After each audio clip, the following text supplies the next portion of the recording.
Poison. Silent. Invisible. Deadly. For centuries, it has been the weapon of choice for those who kill with patience. No gunshots, no blood, no struggle. Just a chemical compound slipped into food, into drink, into medicine. And within hours or days, the victim is dead. Poisoners are different from other killers. They don't act in rage. They plan. They calculate. They watch their victims die slowly, sometimes even caring for them as the poison takes effect. Some poisoners kill for money, others for control, some simply because they can. These are 5 verified cases of murderers who used chemicals to kill. Real criminals, real victims, real horror. This is the dark history of poison killers. Before we dive into these disturbing cases, if you want more verified true crime content, subscribe and turn on notifications. We cover cases with factual accuracy and respect for victims. Comment below, which poison killer shocked you most? Let's begin. Harold Shipman, Dr. Death, Britain's most prolific serial killer. Between 1971 and 1998, Shipman murdered an estimated 250 of his own patients, 15 confirmed, likely hundreds more. He was a trusted family doctor, a respected member of the community. Patients waited years to get on his patient list. They called it winning the lottery, and he killed them with diamorphine, medical-grade heroin, injected during routine home visits. Then he signed their death certificates, declaring natural causes. For over 2 decades, nobody suspected. Shipman was born January 14, 1946, in Nottingham, England. Working-class family, 14 children. Harold was close to his mother, Vera. When he was 17, she died of lung cancer.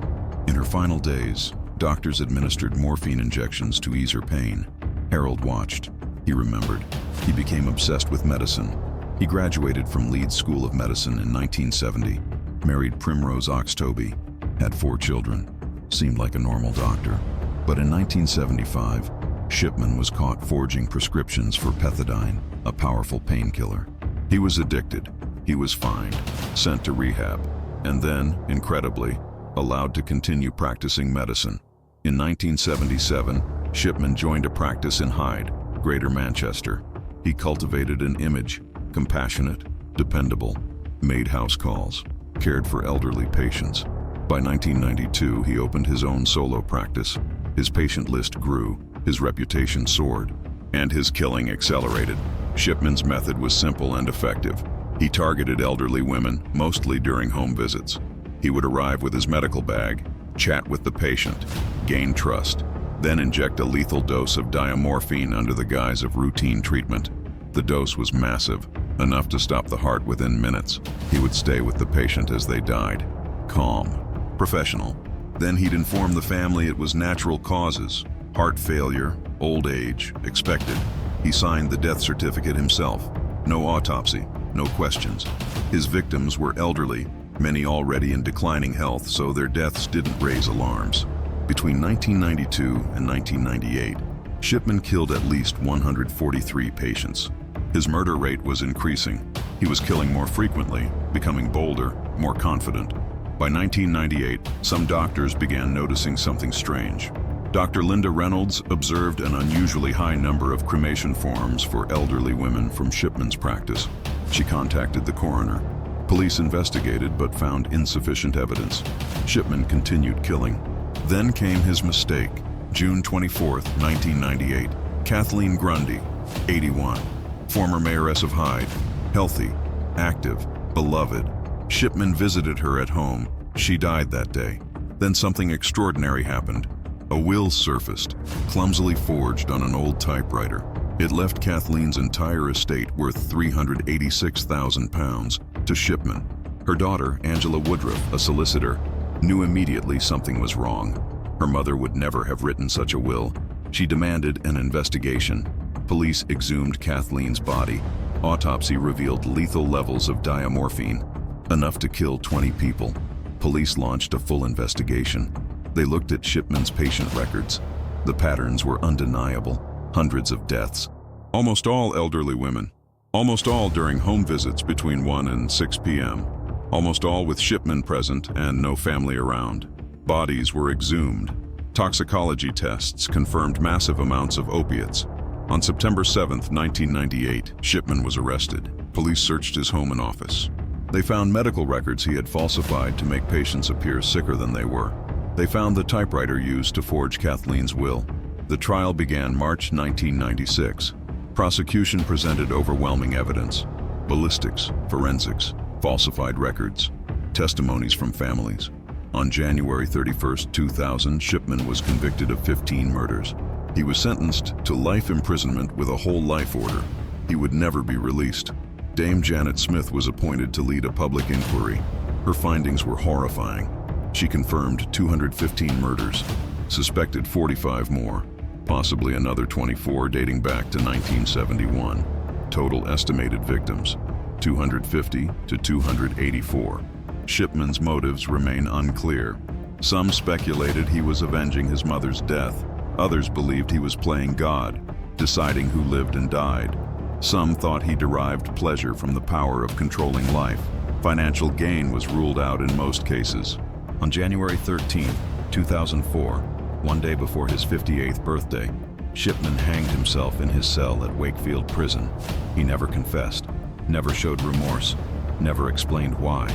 250 elderly patients trusted their doctor, and he killed them, one by one, quietly, methodically, for over 20 years. Nannie Doss, the Giggling Granny. Between 1927 and 1954, Doss poisoned at least 11 family members, 4 husbands, 2 children, her mother, her sister, 2 grandsons, a mother-in-law. She used arsenic and rat poison. She smiled when she confessed. She giggled when she described the murders. The press was horrified. The public was fascinated. How could a grandmother, a loving wife, a churchgoer, be a cold-blooded serial killer?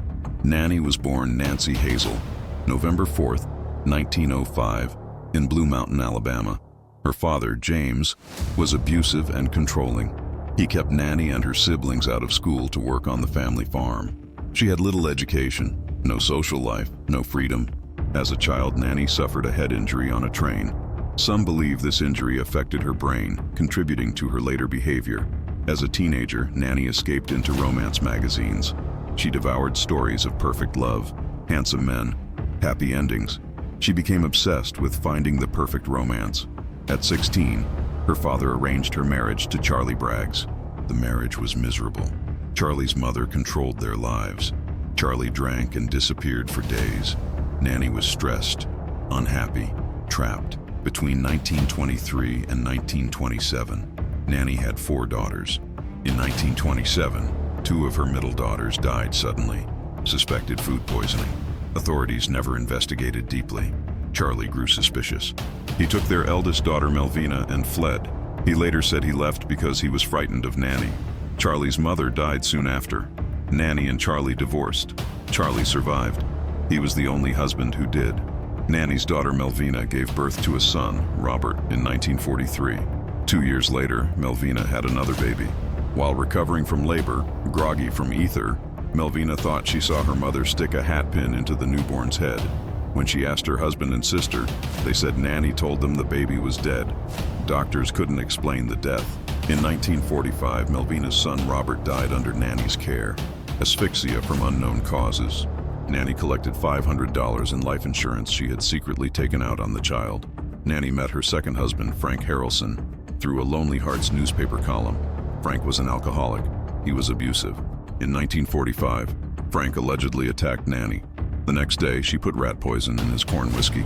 He died that evening. Officials ruled it accidental. Nannie married Arlie Lanning in Lexington, North Carolina. She met him through another Lonely Hearts ad. They married 3 days later. Arlie was also an alcoholic and unfaithful, but Nannie played the doting housewife when she was home, which wasn't often. She would disappear for months. When Arlie died of apparent heart failure, the town supported Nannie at his funeral. Soon after, the house burned down. It had been left to Arlie's sister, but the insurance money went to Nannie. Then Arlie's mother died in her sleep. Nannie left North Carolina and moved in with her sister Dovie. Dovie was bedridden. She died shortly after Nannie arrived. Husband number 4 was Richard Morton of Emporia, Kansas, another Lonely Hearts connection. Richard had affairs with other women, but Nannie didn't discover this immediately. In January 1953, Nannie's mother came to live with them after falling and breaking a hip. Nannie's father had just died. Her mother needed care. Within days, she complained of severe stomach pains and died suddenly. 3 months later, on May 19, 1953, Richard Morton drank a thermos of coffee Nannie had prepared, spiked with arsenic. He died. Nannie moved on. Husband number 5, Samuel Doss, Tulsa, Oklahoma, June 1953. Samuel was a Nazarene minister. He had lost his family to a tornado. He was lonely. He was religious. He disapproved of Nannie's romance magazines and television shows that weren't educational. Nannie was frustrated. In September 1954, Samuel became ill with flu-like symptoms. He was hospitalized, diagnosed with a severe digestive tract infection. He was treated and released October 5th. On October 12, 1954, Nannie prepared Samuel coffee with dinner. It contained enough arsenic to kill a team of horses. Samuel died hours later. His doctor, who had just released him expecting a full recovery, was confused by the sudden death. He ordered an autopsy. The autopsy revealed a massive amount of arsenic, enough to kill 20 people. Police arrested Nannie immediately. During interrogation, Nannie was oddly cheerful. She giggled. She smiled. When confronted with evidence, she would say, "Well, I guess I wasn't telling the truth," and laugh. Over the next several days, police were shocked as Nannie confessed to poisoning 4 of her 5 husbands. She insisted she never poisoned her blood relatives, only people who deserved it. But authorities exhumed bodies. Her mother, her sister, her grandchildren. All showed extraordinary levels of arsenic or rat poison. Nannie explained her motive calmly. She was searching for the perfect mate, the real romance. Like in her magazines, when husbands didn't meet her expectations, she simply eliminated them and moved on to the next. It wasn't about money. It was about her fantasy of perfect love. The press dubbed her the Giggling Granny, the Jolly Black Widow, Arsenic Annie. During interviews, Nannie would laugh and smile as she described her crimes. She showed no remorse, no understanding of the horror she had caused. In 1955, Nannie Doss was convicted of murdering Samuel Doss. Oklahoma wanted to execute her. She would have been the first woman in Oklahoma history executed. But a judge declared her insane, sparing her the electric chair. She was sentenced to life imprisonment. Nannie seemed thrilled. She died in prison on June 2, 1965, age 59. At least 11 victims, possibly 12. Family members who trusted her, husbands who married her, children and grandchildren she was supposed to protect, all poisoned, all dead. Because Nannie wanted the perfect romance. Graham Young, the Teacup Poisoner, Britain, 1962 to 1971. Young was obsessed with poison from childhood. By age 14, he had poisoned his entire family. His stepmother died. His father and sister survived. He was sent to a psychiatric hospital, released after 9 years. Then he killed again, at work, poisoning his co-workers with thallium in their tea and coffee. 2 dead, several others permanently disabled. Young was born September 7, 1947, in London. His mother died when he was an infant. His father remarried. Graham was intelligent but strange. By age 11, he was fascinated with chemistry, specifically toxicology. He read books about famous poisoners. He idolized William Palmer, a 19th century poisoner. He studied the effects of different chemicals. He experimented. At 13, Graham began buying poisons from local pharmacies: antimony, thallium, arsenic. He told shopkeepers he needed them for school chemistry projects. Nobody questioned him.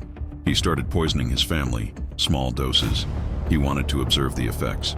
His stepmother, Molly, became violently ill, vomiting, stomach pain, hair loss. Doctors couldn't diagnose her. Graham increased the doses. On April 21, 1962, Molly Young died. She was just 38. Cause of death was listed as heart failure, but it was thallium poisoning. Graham continued poisoning his father and sister. Both became severely ill. His father, Frederick, lost significant weight and suffered neurological problems. His sister, Winifred, experienced similar symptoms. Nobody suspected Graham. Then his chemistry teacher noticed Graham's unusual interest in poisons and alerted authorities. Psychiatrists evaluated Graham. He admitted to poisoning his family. He was diagnosed with psychopathic disorder. At age 15, Graham Young was sent to Broadmoor Hospital, a high-security psychiatric facility. He spent 9 years there. He was considered a model patient, polite, intelligent, reformed. Psychiatrists believed he was cured. In February 1971, At age 23, Graham Young was released. He was given a new identity and a job recommendation. He started work at John Hadland Laboratories in Bovingdon, Hertfordshire. He worked in the storeroom. He had access to chemicals. Within weeks, employees started getting sick, severe stomach pains, vomiting, numbness, hair loss. Doctors were baffled. They suspected a virus. They called it the Bovingdon bug. Bob Eagle, the storeman, became seriously ill. On July 7, 1971, Bob Eagle died. He was 60 years old. Cause of death, bronchopneumonia and peripheral neuritis. But it was thallium poisoning. Fred Biggs, another employee, fell ill in September. Severe vomiting, inability to walk. On November 19, 1971, Fred Biggs died. He was 59. Again, thallium. Other employees were experiencing symptoms. David Tilson, Jethro Batt, Diana Smart, all severely ill. Some would never fully recover. The company called in medical experts to investigate. During a meeting, Graham Young spoke up. He demonstrated detailed knowledge of thallium poisoning. He described symptoms. He suggested tests. His knowledge was too precise, too specific. Authorities became suspicious. They investigated Graham's background. They discovered his psychiatric history. They learned he had been institutionalized for poisoning his family. Police arrested Graham Young on November 21, 1971. A search of his apartment revealed detailed diaries. Graham had meticulously recorded every poisoning, dates, doses, symptoms, effects. He had been conducting experiments, using his co-workers as test subjects. He kept thallium and antimony hidden in his room. The trial began June 19, 1972.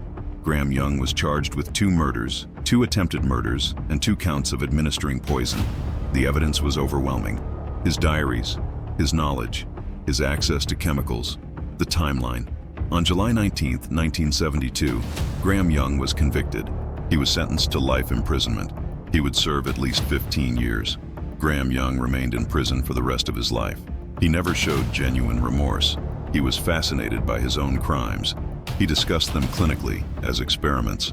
On August 1, 1990, Graham Young died in Parkhurst Prison. He was 42. Cause of death, heart attack. 3 confirmed victims: Bob Eagle, Fred Biggs, his stepmother Molly, several others permanently damaged, all because a boy was obsessed with poison. Dorothea Puente, the Death House Landlady, Sacramento, California, 1982 to 1988. Puente ran a boarding house for the elderly, disabled, and homeless. She presented herself as a caring grandmother figure, but she was killing her tenants, poisoning them with prescription drugs, burying them in her yard, cashing their Social Security checks. 9 confirmed victims, possibly more, all vulnerable people who society had forgotten. Puente was born Dorothea Helen Gray on January 9, 1929, in Redlands, California. Her childhood was troubled. Both parents died when she was young. She was placed in foster care. By age 16, she was involved in sex work. She married a World War II veteran and had 2 children in 1946 and 1947. But motherhood didn't interest her. She gave 1 child to relatives, put the other up for adoption. She and her husband divorced in 1948. What followed was a string of marriages and criminal convictions. In the 1970s, Puente opened an unlicensed boarding house for elderly and disabled people. She was secretly stealing their benefit checks. In 1978, she was convicted and placed on 5 years probation. Undeterred, Puente reinvented herself. She dressed in vintage clothing, wore large glasses, didn't dye her graying hair. She created the image of a respectable older matron. She became an in-home caretaker. In 1982, Puente drugged 3 elderly women and stole their money and valuables. She was sentenced to 5 years in prison. While incarcerated, she began corresponding with Everson Gilmouth, a 77-year-old retiree from Oregon. They fell in love through letters. In September 1985, after serving only 3 years, Puente was released. Gilmouth picked her up from prison. They moved into an apartment together. In November 1985, Puente hired a handyman, Ismael Flores, to install wood paneling and build a 6-foot by 3-foot by 2-foot storage box. She said it was for books. Then she asked Flores to help her transport the box to a riverbank in Sutter County. On New Year's Day, 1986, a fisherman found the box. Police opened it. Inside was the badly decomposed body of an elderly man. It would take 3 years to identify Everson Gilmouth. Meanwhile, Puente collected his pension and forged letters to his family. In 1986, Puente opened a boarding house at 1426 F Street in Sacramento. She advertised rooms for rent to elderly, homeless, and disabled individuals. Social workers referred clients to her. She had a sterling reputation. She seemed kind, caring, generous. Her tenants trusted her, but Puente had a system. She would read their mail, intercept their social security and disability checks, pay them small stipends but keep the rest for herself. When tenants became suspicious or troublesome, she poisoned them. Her method was prescription drugs, barbiturates, sedatives. She would drug their food or drinks. The drugs would cause confusion, weakness, eventually death. After they died, she buried them in her yard. She told neighbors the tenants had moved away or gone to visit family. In April 1982, Ruth Monroe, Puente's 61-year-old business partner, died suddenly of a codeine and Tylenol overdose shortly after moving in. Police questioned Puente. She said Monroe was depressed. Officials ruled it suicide. In October 1986, Betty Palmer, 78, arrived at the boarding house. Puente obtained a California ID with Palmer's name and her own photo. 2 months later, Palmer's social security checks were redirected to Puente's address. Puente forged Palmer's signature and cashed nearly $7,000. Then Palmer disappeared. Other tenants began disappearing. Leona Carpenter, Dorothy Miller, Benjamin Fink, James Gallup, Vera Martin, all elderly, all vulnerable, all dead. By 1988, neighbors noticed Puente frequently had a handyman digging in her yard. She claimed he was helping with renovations. In reality, he was burying bodies. In November 1988, Alvaro Montoya, 52, disappeared. Montoya was developmentally disabled and had schizophrenia. He had been referred to Puente's boarding house by a social worker. When he missed appointments, his social worker reported him missing. Police arrived at 1426 F Street on November 11, 1988. They questioned Puente. She was calm, cooperative, grandmotherly. She offered them coffee. Police began searching the property. They noticed recently disturbed soil in the yard. They started digging. Within hours, they uncovered the first body, then another, and another. Over the next several days, police excavated 7 bodies from Puente's yard. All showed signs of drug overdoses. During the investigation, police allowed Puente to walk to a nearby cafe for coffee. She never returned. She fled to Los Angeles. At a bar, she befriended an elderly man. She told him her life story. He recognized her from news reports. He called police. On November 19, 1988, Puente was arrested. The trial began in 1992. Puente was charged with 9 murders. The 7 bodies from her yard: Everson Gilmouth, Ruth Monroe. The prosecution presented overwhelming evidence: toxicology reports, forged documents, witness testimonies, financial records showing she had stolen over $5,000 per month in benefit checks. The defense argued the tenants died of natural causes or accidental overdoses. They painted Puente as a caring woman overwhelmed by her tenants' problems. The jury deliberated for 24 days. On August 26, 1993, they found Puente guilty of 3 murders: first-degree murder of Dorothy Miller and Benjamin Fink, second-degree murder of Leona Carpenter. The jury couldn't reach unanimous decisions on the other 6 charges. Puente was sentenced to 2 consecutive life sentences without the possibility of parole. Throughout the trial and for the rest of her life, Puente maintained her innocence. She insisted the tenants had died of natural causes. On March 27, 2011, Dorothea Puente died in prison at the Central California Women's Facility. She was 82. 9 victims: Everson Gilmouth, Ruth Monroe, Betty Palmer, Leona Carpenter, Dorothy Miller, Benjamin Fink, James Gallup, Vera Martin, Alvaro Montoya. Elderly, disabled, homeless, vulnerable people who trusted a grandmother figure, and she poisoned them, buried them, stole from them. For 6 years, Stacey Castor, the Black Widow, upstate New York, 2000 to 2007. Castor murdered 2 husbands with antifreeze, ethylene glycol, sweet tasting, deadly. She mixed it into drinks, watched them die over days. Then she tried to kill her own daughter and frame her for the murders. Castor was born in 1967 in Clay, New York. She married Michael Wallace in 1990. They had 2 daughters, Ashley and Bree. Michael owned a small business. The family seemed normal. On January 11, 2000, Michael Wallace died suddenly. He was 38. He collapsed at home. Cause of death was ruled a heart attack. Stacey collected life insurance. She seemed devastated. Within a year, Stacey met David Castor, owner of an antifreeze manufacturing company. They married in 2003. David had a successful business. Stacey worked there. She had access to large quantities of antifreeze. By 2005, David began experiencing strange symptoms: nausea, dizziness, weakness. In August 2005, David's symptoms worsened dramatically. On August 22, 2005, Stacey called 911. She said David was locked in his bedroom and wouldn't respond. Police broke down the door. David Castor was dead. He was 48. Empty bottles of antifreeze were found near his body. Authorities suspected suicide, but something felt wrong. David's autopsy revealed lethal levels of ethylene glycol, antifreeze poisoning. Detectives became suspicious. 2 dead husbands, both relatively young, both sudden deaths. They reopened Michael Wallace's case. His body was exhumed. Toxicology tests revealed he had also died from antifreeze poisoning. Not a heart attack. Murder. Stacey Castor became the prime suspect, but there was no direct evidence, no witnesses, no confession.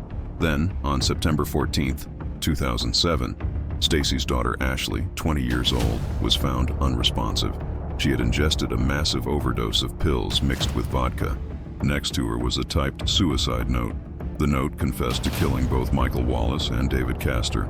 It was a detailed confession, signed by Ashley. Ashley survived. When she regained consciousness, she had no memory of writing the note. She insisted she didn't kill anyone. She said she had been drinking with her mother that night. Then everything went black. Forensic analysis of the note revealed it had been written on Stacey's computer. Ashley's fingerprints weren't on the keyboard. Stacey's were. Investigators realized what had happened. Stacey had poisoned Ashley with pills and alcohol, then staged a suicide and forged a confession to frame her own daughter for the murders. On September 14, 2007, Stacey Castor was arrested and charged with murder, attempted murder, and forgery. The trial began January 2009. Prosecution presented compelling evidence. Toxicology reports proved both husbands died of antifreeze poisoning. Computer forensics proved Stacey wrote the fake suicide note. Ashley testified that her mother had given her drinks that night. Prosecutors argued Stacey killed Michael for life insurance. She killed David when their marriage soured and he became suspicious. She tried to kill Ashley to frame her and escape justice. On February 5, 2009, Stacey Castor was convicted on all charges. Judge Joseph Fahey sentenced her to 51 years to life in prison. He called her actions the worst he had seen in his career. On June 11, 2016, Stacey Castor died in prison. She was 48, the same age David had been when she killed him. Cause of death: cardiac arrest. 2 husbands dead, 1 daughter nearly killed. All because Stacey Castor used antifreeze as a weapon. Michael Wallace and David Castor trusted their wife. Ashley trusted her mother, and they almost all died because of that trust. These 5 cases reveal the sinister nature of poison killers: Harold Shipman, Nannie Doss, Graham Young, Dorothea Puente, Stacey Castor. Together, they murdered at least 279 people, possibly 300.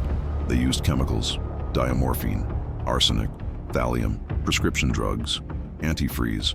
They exploited trust, doctor-patient relationships, family bonds, marriages, caregiver roles, workplaces. Poison allowed them to kill without violence, without confrontation, without immediate suspicion. They watched their victims suffer, days, weeks, sometimes months, and they showed no remorse. Shipman never confessed. Nannie Doss giggled. Graham Young kept scientific records. Dorothea Puente insisted on innocence. Stacey Castor tried to frame her own daughter. Poisoners are patient, calculated, cold.